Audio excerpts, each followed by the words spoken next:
तो last time बच्चों हमने क्या डील किया था, याद है कुछ? हमने लास्ट टाइम मोनोसेक्रिहाइड का बेसिक कंसेप्ट किया था, जिसपे हमने मोनोसेक्रिहाइड को on the basis of number of carbon atom के बेस पे क्लासीफाई किया था। तो आज की क्लास में हम क्या सीखने वाले हैं? हम आज आपके साथ डिस्कस करेंगे जो मोनोसेक्रिहाइड की मोस्ट कॉमन एग्जांपल हैं, जैसे बच्चों आपका ग्लूकोज है, फ्रक्टोज है, पेंटोज शुगर की बात करें तो राइबोज शुगर है। तो आज हम उनके स्ट्रक्चर को समझेंगे। तो पहले आप ज़्यादा कंसंट्रेट करें उन्हीं टॉपिक्स पे जो आपके एनसीईआरटी पे हैं, ओके? तो आज सबसे पहले हम ये सीखेंगे कि जो आपके हेक्सोज शुगर है, चाहे वो ग्लूकोज हो फ्रक्टोज हो, पहले हम ग्लूकोज और फ्रक्टोज के स्ट्रक्चर को सीखेंगे। उसके बाद हम पेंटोज शुगर में राइबोज और डीऑक्सीराइबोज शुगर के स्ट्रक्चर को सीखेंगे। एंड देन हम मूव करेंगे किस पे? जो आपके एपिमर्स है, एपिमर्स को भी आज हम आज की क्लास में डिस्कस करेंगे।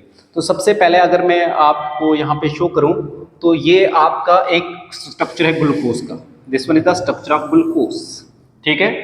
और ये इसका जो है अल्फा फॉर्म है, इसको बताएंगे अल्फा डी ग्लूकोज, और इसको बताते हैं बीटा डी ग्लूकोज। वैसे आप देखेंगे तो ये फ्रक्टोज का स्ट्रक्चर है, यहाँ पे है अल्फा डी फ्रक्टोज और बीटा डी फ्रक्टोज। तो बच्चों सबसे पहले हम ये सीखेंगे कि एक्चुअल में ये अल्फा टर्म हम कब यूज करते हैं, ये बीटा टर्म हम कब यूज करते हैं। वैसे यहाँ पे आप देख रहे हैं ये अल्फा टर्म कब यूज कर रहे हैं, ये बीटा टर्म कब यूज करते हैं।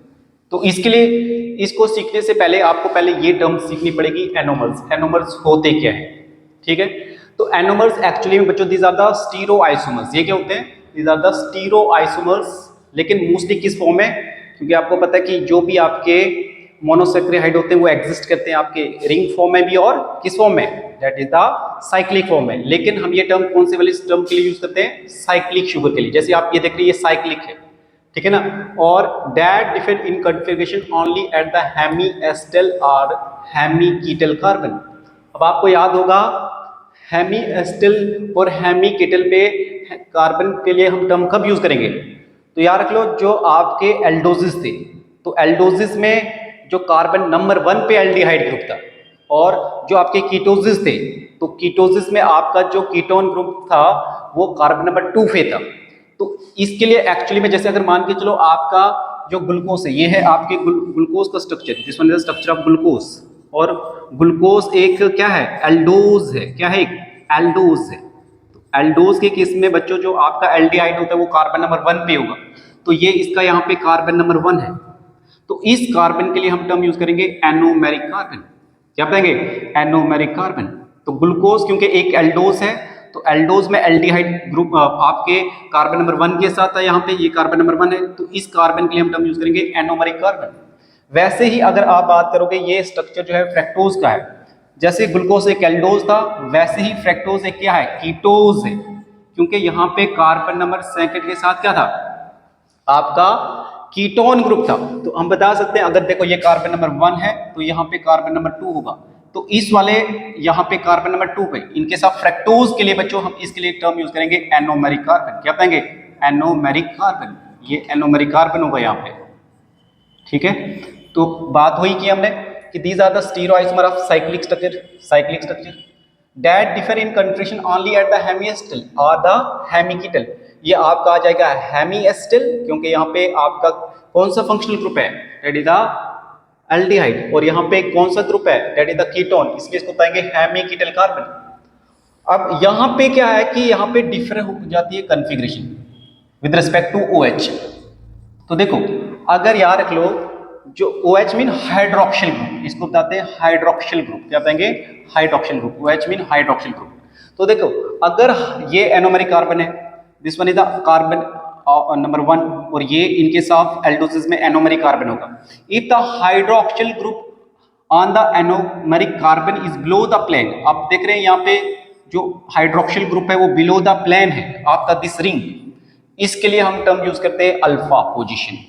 तो याद रख लेना जब भी आपके एनोमेरिक कार्बन पे जो हाइड्रोक्सिल ग्रुप है जो नीचे की साइड हो, below the plane of the ring, तो बच्चे इसके लिए हम टर्म यूज क्या करेंगे?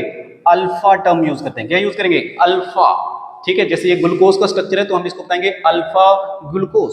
क्या बताएंगे? Alpha glucose. इसी तरीके से आप इसी स्ट्रक्चर को देखो, ये इसका एनोमेरिक कार्बन है, कार्बन नंबर 1, तो एनोमरिक कार्बन के अगर देखो जैसे यहाँ पे क्या था, below the plane of the ring था, तो वैसे अगर हाइड्रोक्सिल ग्रुप कहाँ की तरफ है, it is above the plane of the ring. अगर above the plane of ring anomeric carbon के हाइड्रोक्सिल ग्रुप होगा बच्चों, तो उसके लिए हम क्या टर्म यूज करेंगे, बीटा। क्या यूज करेंगे, बीटा ग्लूकोज। तो इसके लिए हम बताएंगे बीटा ग्लूकोज। तो ये क्लियर हो गया कि एक्चुअल में हम अल्फा और बीटा टर्म कब यूज करते हैं। वैसे अगर मैं मान के चलो ये आपका ग्लूकोज है और ग्लूकोज क्या है, कीटोज है, और कीटोज के केस में जो अब एनोमरिक कार्बन होगा वो एनोमरिक कार्बन के ऊपर 2, तो हमने विद रिस्पेक्ट टू इस एनोमरिक कार्बन के देखना है। तो अगर एनोमरिक कार्बन के 2 बिलो क्या है, हाइड्रोक्सिल ग्रुप, जैसे आप देख रहे थे, तो इसको क्या बताएंगे, अगर नीचे की तरफ होगा तो इसको बताएंगे अल्फा फ्रैक्टोज। ये फ्रैक्टोज का स्ट्रक्चर है, वो ग्लूकोज का स्ट्रक्चर था। This one is the structure of fructose. Fructose के केस में अगर हाइड्रोक्सिल ग्रुप बिलो द क्या होगा, प्लेन ऑफ द रिंग, इसके लिए हम टर्म यूज करेंगे अल्फा। वैसे अगर आप देखेंगे यहाँ पे बच्चों, तो यहाँ पे क्या दिख रहा है आपको कि जो आपका हाइड्रोक्सिल ग्रुप है with respect this anomeric carbon, ये कार्बन नंबर 2 है, ये कार्बन नंबर फर्स्ट होगा, तो इसके लिए हम टर्म यूज करते हैं बीटा। क्या बताएंगे, बीटा। तो इसी के लिए मैंने पहले ये टर्म आपको सीखना बहुत जरूरी था, एनोमर्स। तो अगर hydroxyl group on the anomeric carbon, ये एनोमरिक कार्बन नंबर फर्स्ट है, अगर का होगा below the plane of the ring, इसके लिए हम टर्म करते हैं अल्फा पोजीशन। और hydroxyl group above the plane of the ring होगा, इसके लिए हम टर्म यूज करते हैं बीटा पोजीशन। क्या बताएंगे, बीटा पोजीशन। तो आई होप आपको पहले ये क्लियर हो गया कि हम अल्फा बीटा वर्ड कब यूज करते हैं। तो ये सारा का सारा डिपेंड करता है अगर एनोमरिक कार्बन के साथ जो हाइड्रोक्सिल ग्रुप है, अगर वो अबो द प्लेन है या बिलो द प्लेन होगा। अगर अबो द प्लेन होगा, जैसे ऐसे आप देख रहे हैं कि भाई यहाँ पे जो है वो कहाँ पे है, ये बिलो है, तो बिलो के लिए क्या यूज करेंगे, अल्फा। और अबो होगा तो अबो के लिए टर्म यूज करेंगे बीटा। क्या यूज करेंगे, बीटा। अब हम सीखेंगे एक्चुअल में इनके स्ट्रक्चर्स को, ठीक है। ये तो बेसिक था कि हम अल्फा और बीटा टर्म कब यूज करते हैं। तो पहले आप आ जाए स्ट्रक्चर्स पे। देखो बच्चों ये बहुत इजी है, आपको बस कंसंट्रेट करना है, ठीक है।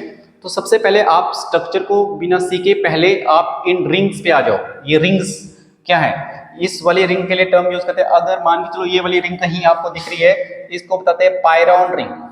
क्या है, ये पायरॉन रिंग का स्ट्रक्चर है।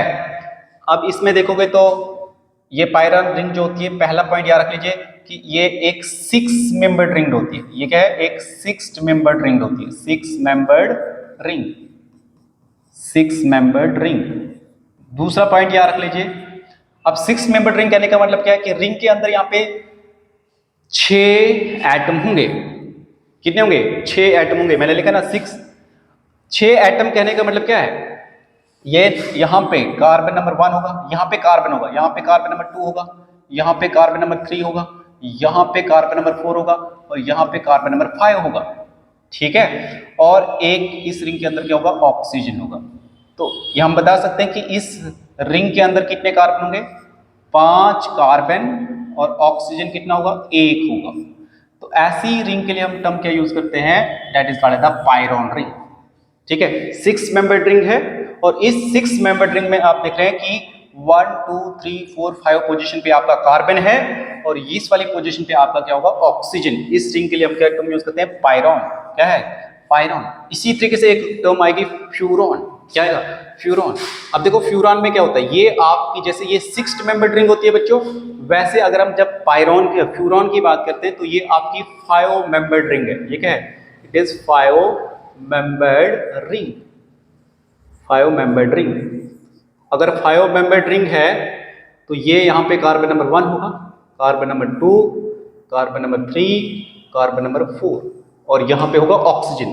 यानी कि इस रिंग में क्या होगा, जैसे वहां पे 5 कार्बन थे, यहाँ पे इस रिंग के अंदर कितने कार्बन होंगे, 4 कार्बन। कितने होंगे, 4 कार्बन, और ऑक्सीजन कितना होगा, 1। तो इस रिंग के लिए जब एक रिंग के अंदर यानी कि 5 मेंबर्ड आ गए सारे, और इसमें 4 कार्बन के एटम होंगे, ठीक है, और 1 ऑक्सीजन का, ऐसी रिंग के लिए हम टर्म यूज करते हैं फ्यूरॉन।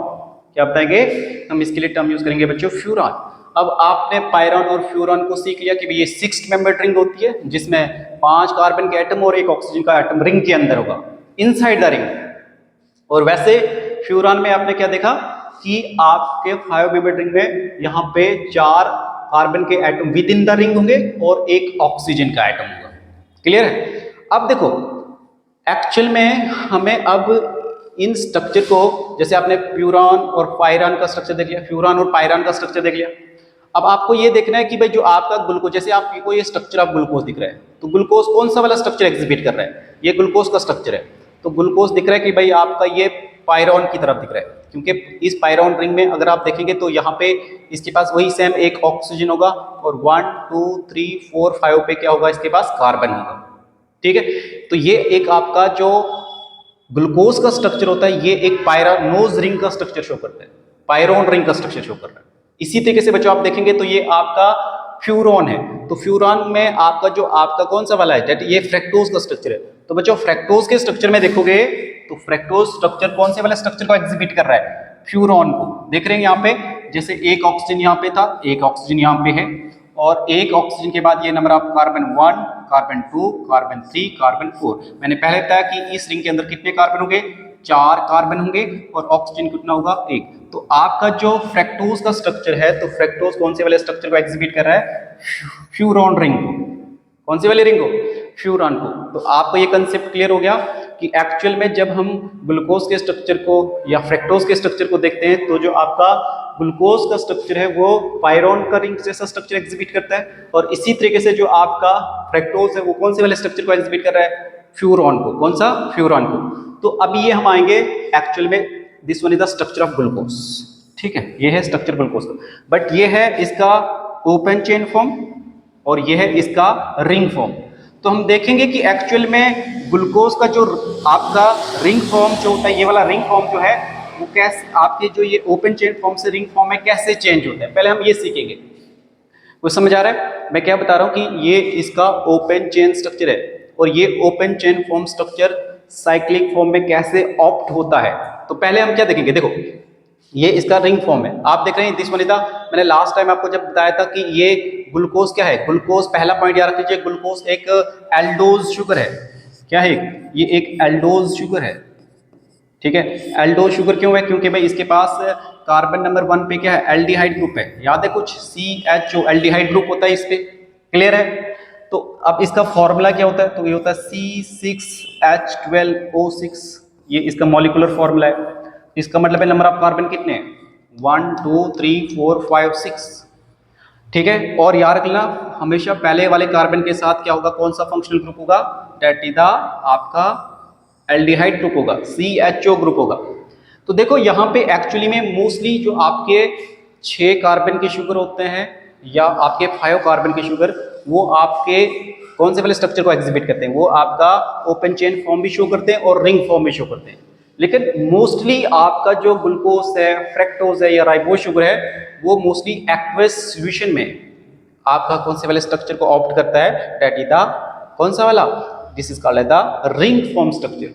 अब ये देखो रिंग फॉर्म स्ट्रक्चर में एक्चुअल में क्या होता है, ये कैसे ऑप्ट होता है।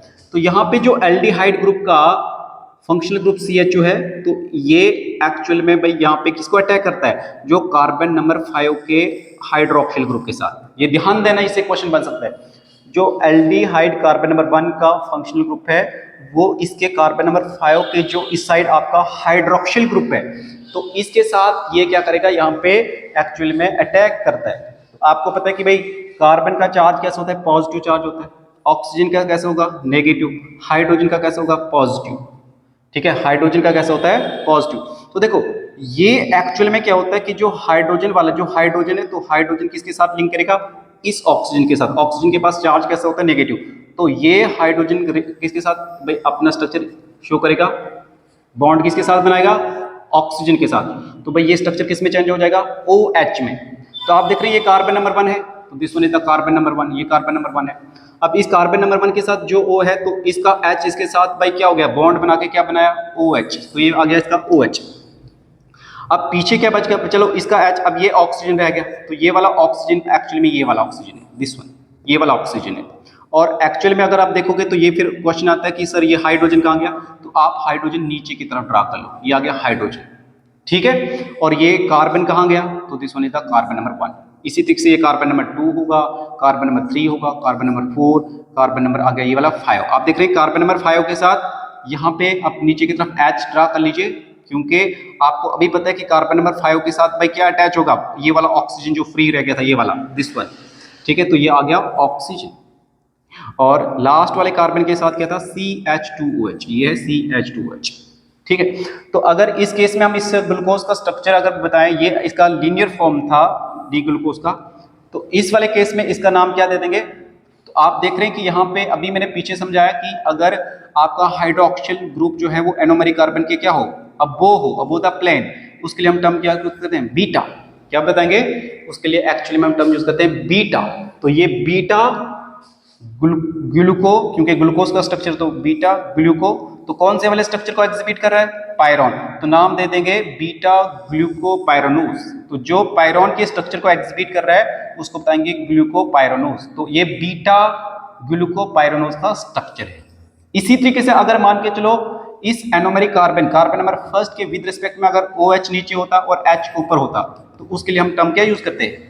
अल्फा। अगर मैंने पहले बताया अगर below the hydroxyl group below the anomeric carbon होगा, यानी कि प्लेन्स के नीचे होगा, उसके लिए हम टर्म क्या यूज करते हैं? अल्फा। क्या बताएंगे? अल्फा। इसी तरीके से ये आपका स्ट्रक्चर है ग्लूकोज का, और ग्लूकोज का एक एल्डोज है। लेकिन बच्चों देखो, ये है आपका फ्रैक्टोज का स्ट्रक्चर, ये है फ्रैक्टोज। तो ये भी 6 कार्बन है। जैसे भाई देखो ये C6H12O6 है, वैसे ही बच्चों अगर देखोगे तो फ्रैक्टोज का जो फॉर्मूला होता है वो भी C6H12O6 होता है। सेम देख रहे हैं आप, ग्लूकोज का और फ्रैक्टोज का structure same, molecular formula same है। आप देखो यहाँ पे इसका फॉर्मूला और इसका फॉर्मूला सेम है फ्रैक्टोज का, बट डिफरेंस ये है कि वो एल्डोज है और ये क्या है? ये कीटोज है। ये क्या है? कीटोज है। क्योंकि आप देखेंगे कि यहाँ पे कार्बन नंबर 2 के साथ कौन सा वाला फंक्शनल ग्रुप है? Ketone, C double bond O। तो यहाँ पे एक्चुअली में क्या है? फंक्शनल ग्रुप क्या है? कीटोन है। तो जैसे आपने देखा कि वहां पे साइक्लिक फॉर्म कैसे ऑप्ट हुआ, वैसे यहाँ पे भी इसका जो कीटोन का फंक्शनल ग्रुप है वो इसके कार्बन नंबर 5 के साथ, ये कार्बन नंबर 1 2 3 4 5 इसके हाइड्रोक्सिल ग्रुप का भाई कीटोन का जो ग्रुप है वो अटैक करेगा, और अटैक करने के बाद ये ऑप्ट करेगा कौन सा वाला structure? That is called as the ring form. ये इसका ओपन फॉर्म है। तो ये आपका आएगा कार्बन नंबर 1 जो रिंग के बाहर होगा, ये वाला का कार्बन 1, ये कार्बन 2 जो रिंग, ये कार्बन नंबर 2 एनोमेरिक कार्बन होगा, दिस वन। ये क्योंकि मैंने पहले बताया एनोमेरिक कार्बन कौन सा होगा? जहां पे फंक्शनल ग्रुप होगा। जैसे यहाँ पे फंक्शनल ग्रुप कीटोन है तो वहां पे एल्डिहाइड था, वो एनोमेरिक कार्बन था। इसी तरीके से बच्चों ये आपका कार्बन नंबर 2 यहाँ पे क्या होगा? एनोमेरिक कार्बन होगा। क्या होगा? एनोमेरिक कार्बन होगा। ये कार्बन नंबर 3, ये कार्बन 4, ये कार्बन 5 और ये कार्बन आ गया 6। तो आप देख रहे हैं कि मैंने पहले बताया कि और एक ऑक्सीजन होगा सेंटर में, तो इस वाले स्ट्रक्चर को एग्जिबिट कर रहा है। तो अभी आप देख रहे हैं कि यहाँ पे जो स्ट्रक्चर है, तो यहाँ पे इस वाले केस में इसको बताएंगे अल्फा फ्रैक्टोज। क्या बताएंगे? Alpha fructose. और अभी मैंने बताया कि अल्फा वर्ड हम कब यूज करते हैं, ठीक है? अगर अल्फा टर्म आप देख रहे हैं कि यहाँ पर मैं पहले बता रहा था कि अगर अल्फा हम वर्ड कब यूज करते हैं, देखो जैसे अगर अबो द रिंग होगा तो उसके लिए हमने क्या टर्म यूज किया था? बीटा। क्या यूज किया था? बीटा। अगर नीचे की तरफ होता तब हम यूज करते अल्फा। तो यहाँ पे जो हाइड्रोक्सिल ग्रुप है बच्चों वो नीचे की तरफ है, तो इसके लिए हम बताएंगे अल्फा डी फ्रैक्टोज। ये किसका स्ट्रक्चर है? अल्फा डी फ्रैक्टोज को, या इसको हम बताएंगे अल्फा फ्रैक्टो, क्योंकि ये कौन से वाले स्ट्रक्चर को एग्जिबिट कर रहा है? कौन सी वाली रिंग है? ये फ्यूरॉन। जैसे इसको बताए थे पायरानोज, तो इसको बताएंगे फ्रैक्टोफ्यूरानोज। क्या बताएंगे? फ्रैक्टोफ्यूरानोज। तो चाहे देखो आप ग्लूकोज का फॉर्मूला और फ्रैक्टोज का फॉर्मूला सेम है, मॉलिक्यूलर फॉर्मूला सेम, ये C6H12O6, लेकिन डिफरेंस क्या है? ये एक एल्डोज है, वो क्या है? कीटोज है। वो क्या है? कीटोज है, क्योंकि वहां पे कार्बन नंबर पे एज अ फंक्शनल ग्रुप क्या होता है? कीटोन होता है, और यहाँ पे फंक्शनल ग्रुप एज अ क्या होगा? That is called as the aldehyde at carbon number first के साथ। सो ये स्ट्रक्चर है आपका हेक्सोज शुगर में, आपने देखा this one the structure of hexose sugar, that is the glucose and the fructose. और अल्फा और बीटा टर्म कब यूज करते हैं ये आपको क्लियर हो गया, ठीक है? अब अगर हम बात करें बच्चों नेक्स्ट पे, तो अब हम आएंगे पेंटोज शुगर। पेंटोज शुगर कहें तो यानी कि 5 कार्बन शुगर। कौन सा? 5 कार्बन शुगर। ध्यान दें अच्छे से, ये आपका 5 कार्बन शुगर होगा, यानी कि 5 कार्बन होगा, 5 कार्बन। तो बच्चों अगर ये वाले जो स्ट्रक्चर है अगर आप देखोगे तो ध्यान से देख लेना, इस वाली रिंग में आप मुझे बताओ कि अपने कमेंट सेक्शन में जरूर बताना कि ये आपका कौन सा वाला स्ट्रक्चर है? पायरॉन का स्ट्रक्चर है या फ्यूरॉन का है? ठीक है, ये दोनों जो स्ट्रक्चर है ये कौन से वाले स्ट्रक्चर को एग्जिबिट करें? ये कौन सी वाली रिंग है? पायरॉन है, फ्यूरॉन है? क्लियर है? अब देखो, अब यहाँ पे क्या होगा? ये कार्बन नंबर 1 होगा, ये कार्बन नंबर 2, ये कार्बन नंबर 3, ये कार्बन नंबर 4 और ये कार्बन नंबर 5, क्योंकि मैंने पहले बताया कितने कार्बन का होगा? It is a 5 carbon sugar. क्या है 5 कार्बन शुगर, और एक रिंग के अंदर क्या है ऑक्सीजन है। अब देखो, और हर एक कार्बन पे के पास क्या होगा अबोव द प्लेन आपका हाइड्रोक्सिल ग्रुप, एक hydrogen OH H OH H, और यहाँ पे लास्ट वाले कार्बन के साथ मैंने पहले बताया था आपको CH2OH, और नीचे की तरफ क्या होगा H होगा। क्या होगा H होगा। तो बच्चों इस वाले शुगर को बताते हैं क्योंकि इसका जो मॉलिक्यूलर फॉर्मूला बन जाएगा C5H10O5। ये स्ट्रक्चर है आपका किसका, इस शुगर का नाम है भाई बच्चों ये एक राइबोज शुगर है। ये क्या है राइबोज शुगर। 5 कार्बन शुगर में ये स्ट्रक्चर किसका है आपका राइबोज शुगर, ये 5 कार्बन शुगर है। और बच्चों ये राइबोज शुगर जो आपका 5 कार्बन शुगर है, ये शुगर किस में होता है, ये प्रेजेंट होता है आपके आरएनए में। किस में होता है, जब आप आरएनए को डील करोगे आगे तो वहां पे बताएंगे कि आपका जो राइबोज शुगर है जो 5 कार्बन शुगर है वो किस में प्रेजेंट होता है, ये होता है आपके आरएनए में।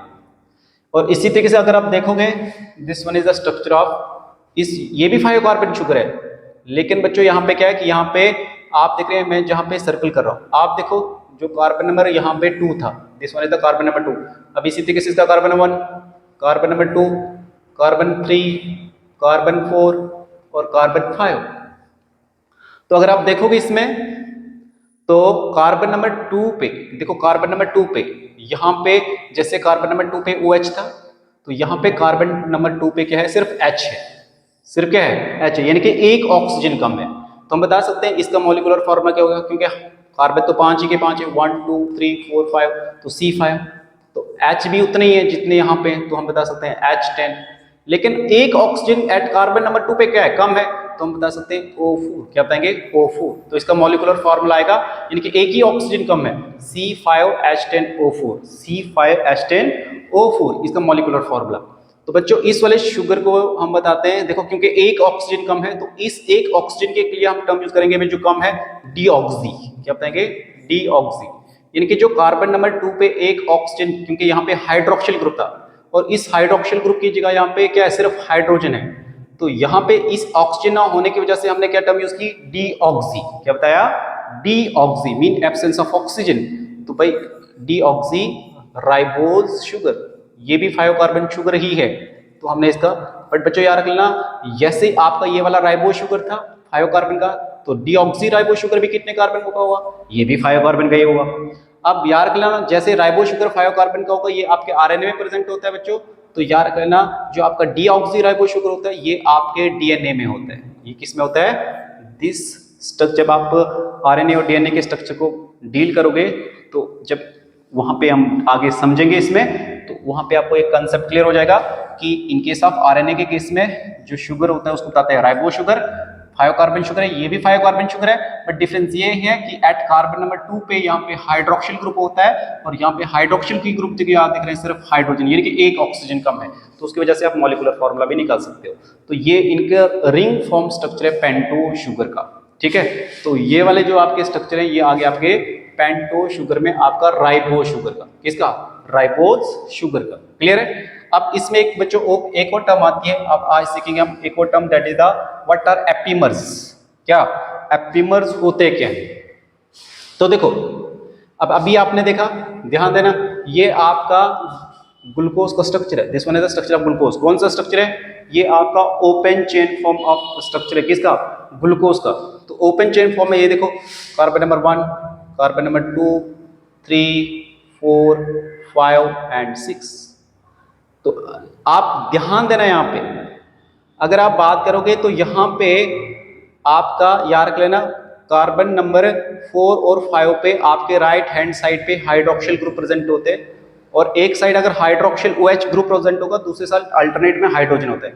बस ये याद रख लेना कि कार्बन नंबर 5 पे और कार्बन नंबर 4 पे हाइड्रोक्सिल ग्रुप आपके राइट हैंड साइड पे है, और रिमेनिंग आपका जो है आप देखेंगे कि यहाँ पे अल्टरनेट हो रहा है, फिर से यहाँ पे हाइड्रोजन, यहाँ पे हाइड्रोजन, यहाँ पे हाइड्रोक्सिल ग्रुप, यहाँ पे हाइड्रोजन। तो ये एक ओपन चेन फॉर्म किसका है, this one is the structure of glucose. और लास्ट कार्बन पे मैंने पहले ही जिन बच्चों ने वीडियोस अगर वॉच की होंगी तो मैंने पहले बताया कि एल्डोसिस के केस में कार्बन नंबर 1 पे साथ होगा एल्डिहाइड ग्रुप, और लास्ट वाले कार्बन के साथ चाहे वो फिर 3 कार्बन का हो, 4 कार्बन का हो या 5 कार्बन का हो, तो वहां पे क्या प्रेजेंट होता है, CH2H होता है, ठीक है।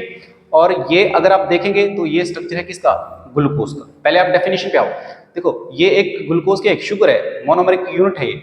When sugar different from one another in configuration at one chiral centre, जब जो ग्लूकोज होंगे, अब इसका फॉर्मूला क्या है, C6H12O6, ग्लूकोज का फॉर्मूला क्या है, C6H12O6। आप देखो यहां पे अगर आप देखोगे एट कार्बन नंबर 2 पे, देखो ये कार्बन नंबर 2 है यहां पे, तो अगर कार्बन नंबर 2 पे कॉन्फ़िगरेशन चेंज हो जाए, ये एक कायरल सेंटर है, only one chiral centre with different configuration.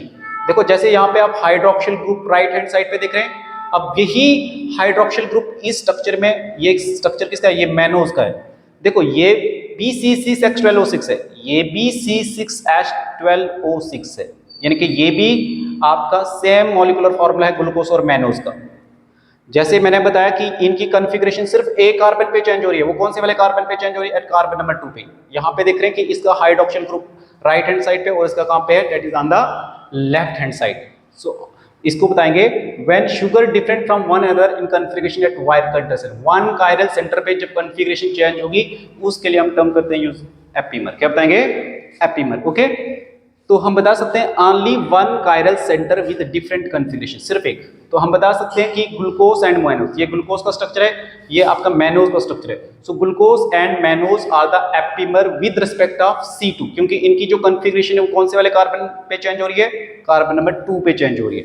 देखो क्योंकि यहाँ पे भी ये भी एल्डोज है, यहाँ पे देख रहे हैं ये भी एल्डोज है, ये भी एल्डोज है, क्योंकि यहाँ पे भी एल्डिहाइड ग्रुप है, यहाँ पे भी एल्डिहाइड। सिर्फ एक ही डिफरेंस यहाँ रख लेना कि कॉन्फ़िगरेशन एट कार्बन नंबर 2 पे चेंज हो रही है। तो ग्लूकोज और मैनोज में जो कॉन्फ़िगरेशन है वो एक ही कायरल सेंटर पे चेंज हो रही है, वो है कार्बन नंबर 2 पे।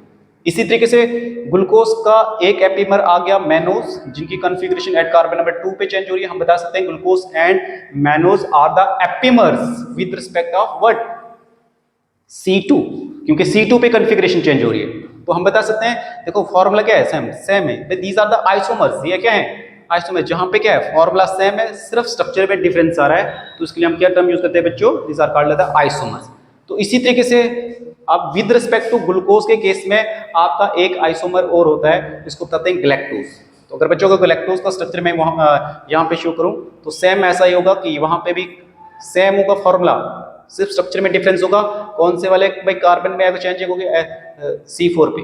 जैसे स्ट्रक्चर ग्लूकोज का क्या है, देखो ये आ गया इसका एल्डिहाइड ग्रुप, कार्बन नंबर 1, ठीक है, ये carbon 2, carbon 3, carbon 4, carbon 5, carbon 6। Carbon 6 के साथ हमेशा CH2OH होता है। अगर आप देखेंगे तो मैं यहाँ पे सिर्फ कार्बन नंबर 4 पे फोकस कर रहा हूँ, this one is the carbon number 4, 1 2 3 and 4, ये कार्बन नंबर 4 होगा।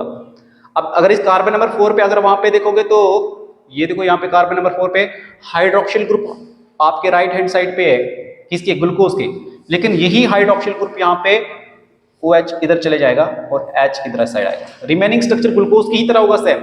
तो यहाँ पे जैसे OH होगा, यहाँ पे H होगा, यहाँ पे H होगा, यहाँ पे OH होगा।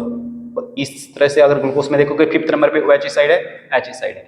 तो बच्चों ये स्ट्रक्चर किसका हो जाएगा, यहाँ पे ये स्ट्रक्चर हो जाएगा आपका किसका, गैलेक्टोज का। तो गैलेक्टोज भी एक एपीमर है ग्लूकोज का, this one is the structure of galactose. और यहाँ पे आपने देखा कि कॉन्फ़िगरेशन कौन से वाले कार्बन नंबर पे चेंज हुई, तो कॉन्फ़िगरेशन जो है कार्बन नंबर 4 पे चेंज हुई। अगर आप देखेंगे कि कॉन्फ़िगरेशन कार्बन नंबर 4 पे अगर देखोगे तो ग्लूकोज के विद रिस्पेक्ट टू ग्लूकोज के देखना है। तो अगर ग्लूकोज के केस में अगर कार्बन नंबर 4 पे हाइड्रोक्सिल ग्रुप कहाँ पे, राइट हैंड साइड पे था, तो मैंने उसी कार्बन नंबर 4 पे गैलेक्टोज में इसको कहाँ पे लिख लिया, लेफ्ट हैंड साइड पे। तो हम बता सकते हैं glucose and the galactose are the epimer with respect of at carbon number क्या, C4। हम बता सकते हैं कि कौन से वाले कायरल का, एक ही कायरल कार्बन पे सेंटर में डिफरेंट कॉन्फ़िगरेशन आ गई। तो इसके लिए बच्चों हम टर्म क्या यूज करते हैं, एपीमर। क्या बताएंगे, एपीमर। तो भाई देखो इसका फॉर्मूला भी सेम हो जाएगा, जैसे इसका C6H12O6, मैनोज का भी C6H12O6, इसका फॉर्मूला भी यही होगा C6H12O6। और सबसे बात कि भाई सारे के सारे एल्डोज हैं, ये भी एल्डोज है, देखो ना यहाँ पे भी एल्डिहाइड ग्रुप, यहाँ पे भी एल्डिहाइड ग्रुप, और यहाँ पे भी एल्डिहाइड ग्रुप होगा, यहाँ पे भी क्या होगा, एल्डिहाइड ही ग्रुप होगा, सॉरी एल्डिहाइड ग्रुप होगा। तो ये सारे के सारे क्या है, एल्डोजेस हैं, क्या हैं, एल्डोजेस हैं। बट यहाँ पे क्या है कि स्ट्रक्चर में सिर्फ एक ही कार्बन पे कन्फिग्रेशन आ रही है, तो इसके लिए हम एक्चुअली बच्चों का यूज करते हैं epimer. When sugars differ from one another, ये सारे के सारे क्या शुगर्स हैं, जब ये एक दूसरे में डिफरेंट किस में होंगे, in configuration at one chiral centre, जब एक ही कायरल कार्बन सेंटर पे अगर कन्फिग्रेशन चेंज आती है तो बच्चों उसके लिए हम टर्म यूज करते हैं एपीमर। ठीक है, सो ये था आपके मोनोसेक्रिहाइड्स के स्ट्रक्चर्स जो आज की क्लास में हमने डील किए। तो नेक्स्ट क्लास में बच्चों हम स्टार्ट करने वाले नेक्स्ट डेट इज द डाइसेक्रिहाइड, जो नेक्स्ट क्लास है कार्बोहाइड्रेट की, डेट इज कॉल्ड द डाइसेक्रिहाइड्स। सो मिलते हैं नेक्स्ट वीडियो में, तब तक के लिए टेक केयर, बाय।